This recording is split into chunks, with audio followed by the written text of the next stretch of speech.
you made me. Remember? You dropped me into that bag of chemicals. That wasn't easy to get over. And don't think that I didn't try. Classic scene, come on! Superman? Oh, fuck you. Yeah. Well, I need you more if you said Man of Steel. Okay, that's like the, I'm sorry. Iron Man, right? Close enough. Those lines are, that whole script isn't bad in my brain, I apologize. Okay, but this is You Made Me. And this is the return of Lemongrab, unacceptable! He's back, and he was looking for people to rule over? Was that it? I got a little confused about that. Yeah, that's pretty much what it was, is that he's all alone in his kingdom. He has no minion, he has no people or anything, so he goes to Bubblegum's kingdom to... It looks like he's just watching him. He doesn't want to take him to his kingdom, so what was it? He was just watching him to feel like he had control over them? Yeah, kind of. Okay. That's at least always what I got from it. You know... we'll get to it in a second. We'll go through the rest of this. It starts off with this machine that they're using that I just realized doesn't really come back into anything. And then Lemongrab, he wants people in his kingdom, or he just wants control, like you said. So this, was it the Pup Gang? Is that what it was? See, you know, I can never fully understand it, and I never looked it up. Pup or Pup or yeah, whatever. I was never fully sure. I love those kids. I hope they come back. They were really funny. What was again the big money? Big cash money wad. Yeah, I love the big cash money wad. It was great. For their mothers, you know, just so they could get their love. Show them love. The Yeah. delinquent mothers. Even that has like much more development for a bully than like any Stephen King story I've read. He's used him like a million times. They've used him like what, twice in this show or a couple times, and it's like they're all developed. Oh yeah. But that's neither here nor there. They go and they try to be just people for the for Lemongrab, and he puts him in a room that I'm not sure what it does. Does it just take out the disloyalty, or it just shocks them? Or yeah, it just shocks them. Yeah, okay, it's a reconditioning. See, you bring up Stephen King, and it's really funny because when I see that, I think of the short story Quitters Inc. Okay. Or did you ever see Cat's Eye? The guy is trying to quit. Oh, he's put in a room like that where he's electrically shocked on the floor. Oh, really? Yeah, so that's what you bring up Stephen King, and I think of Quitters Inc. There you go. It all comes full circle. The circle of steals, though technically King didn't steal anything from this, but still. But maybe he will. Maybe. Stephen King's Adventure Time. Everything's in Maine. I can accept that, because weird shit does happen in Everyone's Maine. either a religious nut, an alcoholic, a writer, or a bully, and that's it. And everybody so sleeps like with every everybody. suburb town. Yeah. Sounds like my town. Okay, fair enough. But Or Channel Awesome. that too.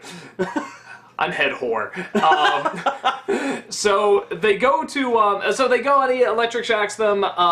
So Finn, Jake, and Bubblegum, they all go to try to save them and talk some sense into them. And Finn and Jake get captured. They're put in the room, and then Bubblegum introduces him to a new Lemongrab, because that's the only person who would be satisfied to rule over is himself, Lemongrab. Oh, and they're just both happy, but okay, so, and it's cute, it's fun, and I like Lemongrab surprisingly. I'm always like, am I gonna get annoyed with him in this episode? But something about the way this guy screams, they're all just distinct and just funny enough. They know just the right note to hit to not have it be annoying, to actually get a giggle, and for how long they scream too. So I'm surprised I actually like this guy as much as I do. But, okay, you have that machine in the opening. That goes nowhere. You have a Finn jumping in front of this sound sword. That goes nowhere. Well... And I'm just realizing, like, unless this stuff comes back, which maybe it will, but unless it comes back, I'm like, there's a lot of stuff that was introduced that just sort of stops. Well, Finn jumping in front of the sword, I think, kind of goes one of two ways. Or both ways at the same time. He's heroic. He's not going to sit there and let someone, you know, get hit by this sword. But what does it even do to him? I mean, it's like a sound sword. But they make this like huge slow-mo thing, like, and I thought something was gonna happen to him, or he's gonna have to live with it. I was like, they were just like reflected it off. Whatever. But it's also showing that he still cares for PB. That was the only other thing I could guess from it, which I'm sort of like, oh, just let that die, come on. But, you know, Go with Flame Princess, come on. It's like... I do... Someone said on... Actually, quite a few people said in the comments section, and I agree completely, that it's not going to be that simple to just get over it. There will always be a special place for PB in Finn's heart, and I think that's partially what this was. He's still willing to take a bullet for her. He's not romantically into her, and he realizes that she isn't into him, but he's still willing to go that far for her. I mean, I guess it's one of those things where it's like, from one standpoint, true. I mean, once you're with, or you have at least a fascination for someone that long, it's hard just to up and, you know, be like, It's true. With them. But I like you rub your cheeks, even though I put it, that makes no sense. But I guess from a writing standpoint, it's like, I'm just so done with it. I'm like, okay, we're done, let's just go. You know, so rather than focus on that, focus more on, like, him and maybe Fire Princess or something like that. Or, you know, it's like, I don't know. Every time they bring that back, it's always like, hey, could be another episode focusing on this. I'm like, I don't want another episode focusing But it wasn't focusing on it. I know, it's just, You focus on the strangest things. No, but that usually means it's gonna come back. If it doesn't come back, it's like, why have it in there? You know, like, there could have been other ways to show, like, hey, I'm still, you know... He's willing to take a bullet. But we already kind of knew that. But this actually shows it. Okay, I mean, I feel like we could have seen that any other episode, though, but, like, with any other person, but, I don't know. Careful, you may be called the C word. Nice. I may be called Candy. That's the C word. Yes. Okay. Yes, good Doug. I'm benign. So, and then I think the other thing, I forgot, did Peoples actually create Lemongrab?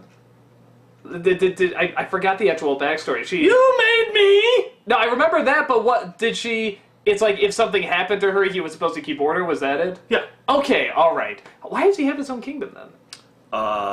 You'll find that out a little bit. Okay, alright, so they go into that. Well, you also, they've already stated clearly that, you know, Lemongrab does not get along with anyone. Yeah. He's a terrible, I shouldn't say he's a terrible person.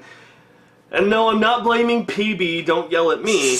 But, I mean, he was created imperfect, if you will. So he has issue. Like, one of my favorite scenes is him with the baby, which doesn't sound like a baby. Yeah, no, that's my favorite. I love when people just with her. She's going, which I didn't know if it was a baby. I thought it was just a guy, and this is just how you treat candy in this. Well, he does say or whatever. He does say they're very special. Maybe, I don't know. No, honestly, I just sort of assume this is just because everybody in that land is always happy and smiling and dancing, and so it's like, that could just be an adult man, and that's just how they all act in that town. Which I think would be just funnier, honestly. It just looks like that's how they would act in that town anyway. But I loved Lemongrab's response. In my oven!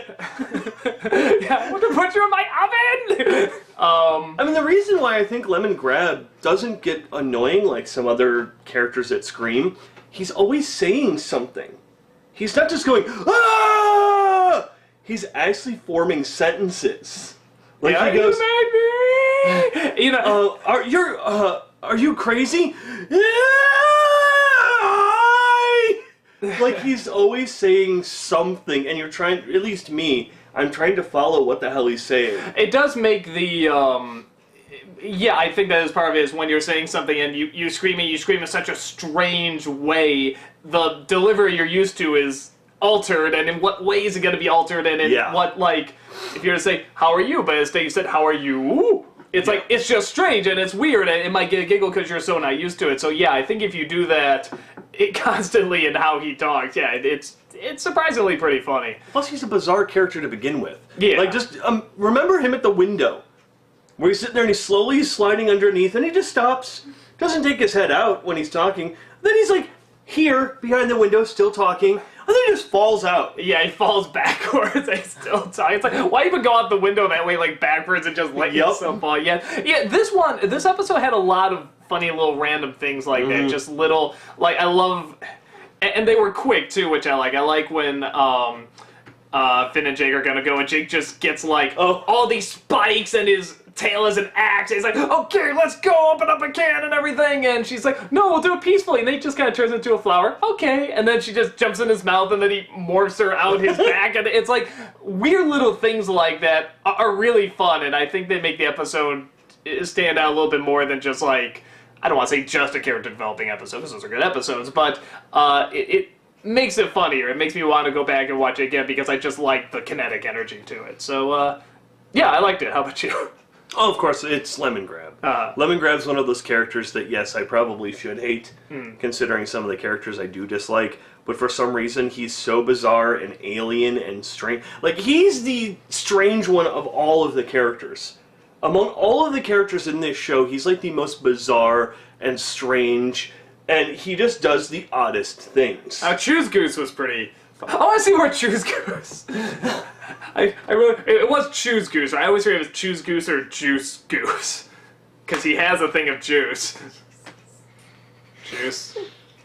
Oh! He did that. Except his neck was like, oh! Oh! Imagine if he was there instead of the knight from The Last Crusade. You must choose, but choose wisely. Oh! Would make the movie at least tolerable. Wash your mouth. You didn't like Last Crusade? I need a mirror to watch my mouth. What?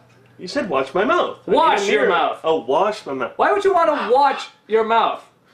You said it. Yeah, I said watch it. Anything else to say about this? Thinking about PB's hairstyle. That was weird. Yeah, that's all. I totally forgot about that.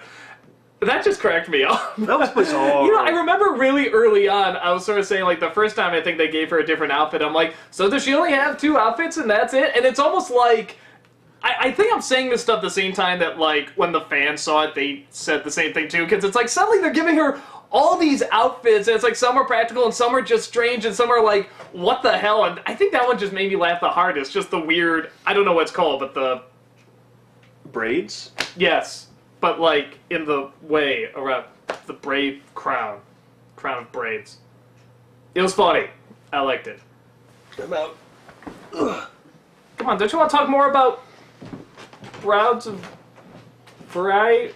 What's the word? You know the term. We have the braids and the crown. No, I don't. I speak for all women when I say I don't know. That's right, I forgot. You always speak for all women. Every single time we have you in here, it's like, represent women! Always! So, women, you don't have a name for it. Nope. All Sorry. women don't know what it's called. All women. All women. Your queen has spoken! Very well.